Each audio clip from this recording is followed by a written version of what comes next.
गाड़ी मेघालय का गाड़ी लेके गाड़ी मेघालय की थी, बॉर्डर क्रॉस नहीं करने दे रहे थे, तो वी थॉट कि हम लोग यहाँ से उतर के अब जाते हैं। कहाँ जाएंगे आप लोग? गुवाहाटी माँ कामाख्या टेम्पल। कहाँ से आए हैं आप लोग? भोपाल से। आप भी वही का? मैं झांसी से हूँ, यूपी। शिलोंग से ट्रैप कर रहे हैं? नहीं आता है? नहीं, नो नो नो। अभी यहाँ से दूसरा गाड़ी लेके जाएंगे? जी जी जी। शिलोंग से आए हैं आप लोगों का? गाड़ी में भी ऐसे हुआ था? हाँ, कल हुआ था ना। क्या हुआ था? डायरेक्टली पत्थर फेंक के मारा था। कहाँ पे? शिलोंग में? शिलोंग में। आप लोगों को लगा है? नहीं यहाँ से कहाँ छुड़ के आया था बस। पैनिक हो गया था सर? हाँ, और क्या, पूरा लॉक हो गया था सब आप लोग। लोग कहाँ से आए हैं? दिल्ली से। दिल्ली से? कितना दिनों का पैकेज था?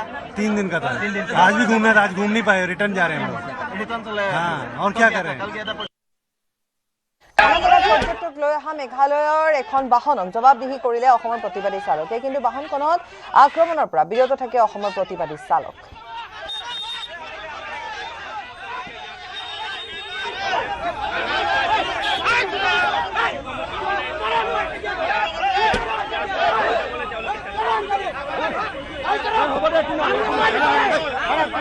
শিলঙত বাতিল হৈছে হোটেল আৰু হোমষ্টেৰ বুকিং। এদিনৰ হিংসাত্মক ঘটনাত বিপৰ্যস্ত মেঘালয়ৰ পৰ্যটন খণ্ড। আৰু কেএছইউৰ প্ৰতিবাদকাৰীৰ পৰা সাৰি নগল অসমৰ কণমানি শিশু। অসমৰ কেইবাখনো বাহনত দুষ্কৃতিকাৰীয়ে আক্ৰমণ সংঘটিত কৰে। এখন বাহনত আক্ৰমণ কৰাত আহত হৈছে এটি কণমানি। বাহনৰ পিছফালে ভয়ে ভয়ে বহি থকা দেখা গ'ল কণমানিটি। সমগ্ৰ বাহনখনে ভাঙি লণ্ডভণ্ড কৰে দুষ্কৃতিকাৰীয়ে। শিশু মহিলাসহ 6জন যাত্ৰী আছিল বাহনখনত। খানাপাৰালৈ লৈ অনা হৈছে বাহনখন। সকলো যাত্ৰীয়ে কম বেছি পৰিমাণে আহত। এয়া নিশাৰ ভাগৰ দৃশ্য আৰু এই ঘটনাটোৰ পিছতে পৰিস্থিতি আৰু বেছি বেয়ালৈ যায়, কাৰণ এয়া পৰ্যটকসকল শ্বিলঙলৈ যায় বা শ্বিলঙৰ পৰ্যটকৰ সংখ্যা বৃদ্ধি হোৱাৰ যিহেতু এইটো এটা অন্য পথ, এইটো এটা পথেৰে যিহেতু পৰ্যটকসকল যায় আৰু 12 মাহে তাত পৰ্যটক থাকে। গতিকে তেনেকুৱা ক্ষেত্ৰত বিশেষকৈ এতিয়া যেতিয়া ছিজন আহি গ'ল, এই ছিজনটোত এনেকুৱা ধৰণৰ ঘটনা পূৰ্বতেও ঘটিছে। গতিকে পূৰ্বতেও প্ৰায় একেধৰণৰ ঘটনা ঘটে। কেব চালকসকলৰ মাজত এনেকুৱা ধৰণৰ হিংসাত্মক পৰিস্থিতি হয় আৰু এইবোৰ দেখিবলৈ পোৱা যায়। গতিকে ইয়াৰ এটা স্থায়ী সমাধান সকলোৱে বিচাৰিছে। গ্লাছ সোমাই গৈছে পিছফালে মেঘালয়ত এনেকুৱা পৰিস্থিতি চলি আছে। হঠাৎ আহি থকা ৰানিং গাড়ী এখন, কোনো কথা নাই বতৰা নাই,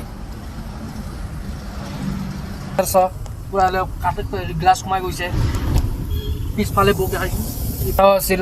এয়া মোৰ বাচ্ছাৰ পুৰা গ্লাছ সোমাই গৈছে পিছফালে পিছফালে কিবা হেৰি কোবাইছে, একদম উঠিব পৰা নাই, এতিয়া বেহুচ হৈ আছে। কিহেদি বা কোবাইছে, গোটেই গাড়ী ভাঙিছে।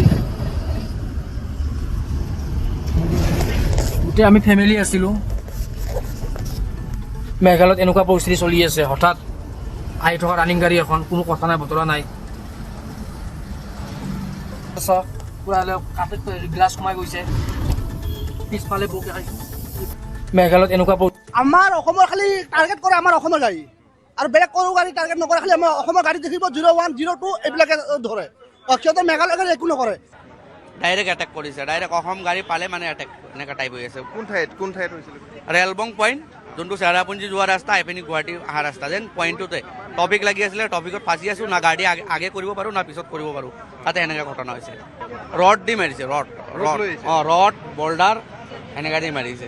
মেঘালয়ত যি ধৰণে অসমৰ পৰা যোৱা গাড়ী ভাঙি পেলোৱা হৈছে, যি ধৰণে আক্ৰমণ চলোৱা হৈছে, গোটেই ঘটনাটো গৰিহণাযোগ্য আৰু তাত জড়িত থকা দোষীয়ে কঠোৰ শাস্তি পাব লাগিব। এই কথাত কোনো যদি কিন্তু পৰন্তু থাকিব নোৱাৰে। মেঘালয় চৰকাৰ, অসম চৰকাৰ এই ক্ষেত্ৰত উদ্যোগ ল'ব লাগে। সদৌ অসম ছাত্ৰ সন্থা টুৰিষ্ট ট্ৰেন্সপৰ্ট এছ'চিয়েশ্যনৰ সৈতে আমি যোগাযোগত আছো। তেওঁলোকেও আমাক অৱগত কৰিছে যে এই ধৰণৰ ঘটনাই কি ধৰণে পৰ্যটন উদ্যোগটোৰ ব্যাপক ক্ষতি কৰে। পৰ্যটন উদ্যোগটোক কেন্দ্ৰ কৰি যথেষ্ট সংখ্যক লোক চলি আছে, সেই কথাটো আমাক উপলব্ধি লাগিব। অসমৰ পৰা দৈনিক 5-6 হাজাৰ গাড়ী অতি কমেও মেঘালয়লৈ যায়। সেই গাড়ীসমূহৰ ড্ৰাইভাৰসকল, গাড়ী চোৱা চিতা কৰা মানুহ, গাড়ীৰ মালিক পক্ষকে ধৰি এটা বৃহৎ পৰিয়াল পৰ্যটন উদ্যোগটোৰ লগত জড়িত হৈ আছে। আৰু এই ধৰণে অসম মেঘালয়ৰ মাজত সংঘাত হৈ আছে বুলি যদি বা বাতৰি প্ৰচাৰ হয়, তেতিয়া দেশ বিদেশৰ পৰাও পৰ্যটক উত্তৰ পূৰ্বাঞ্চললৈ আহিবলৈ, অসমলৈ বা মেঘালয়লৈ আহিবৰ কাৰণে শংকাবোধ কৰে। গতিকে এই পৰিৱেশটো শাম কটাৰ ক্ষেত্ৰত অসম চৰকাৰ আৰু মেঘালয় চৰকাৰে উদ্যোগ গ্ৰহণ কৰিব লাগে। দোষীক শাস্তি দি দৃষ্টান্ত স্থাপন কৰিব লাগে। এই ধৰণে গাড়ী ভাঙি থাকিব, তাৰপিছত আলোচনা হ'ব, পৰিৱেশটো আকৌ কিছুদিনৰ কাৰণে চিজিল হ'ব, 2 বছৰমানৰ পিছত পুনৰ গাড়ী ভাঙিব। এই প্ৰক্ৰিয়াটোৱে চলি থাকিব নোৱাৰে। যিসকল এই গাড়ী ভঙা কাৰ্যৰ সৈতে জড়িত, তেওঁলোকক দৃষ্টান্তমূলক শাস্তি দি মেঘালয় চৰকাৰে উদাহৰণ দাঙি ধৰিব লাগে।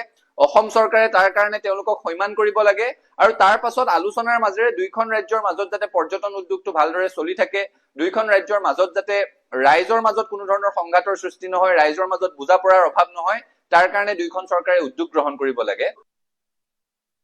অসমৰ যিসকল টেক্সি চালক আছে সেইসকলৰ ওপৰত আক্ৰমণ চলিছে আৰু বিভিন্ন অসমৰ মানুহৰ ওপৰত চলি থকা যিটো আক্ৰমণ, এই আক্ৰমণক মই গভীৰ উদ্বেগ প্ৰকাশ কৰিছোঁ আৰু তীব্ৰ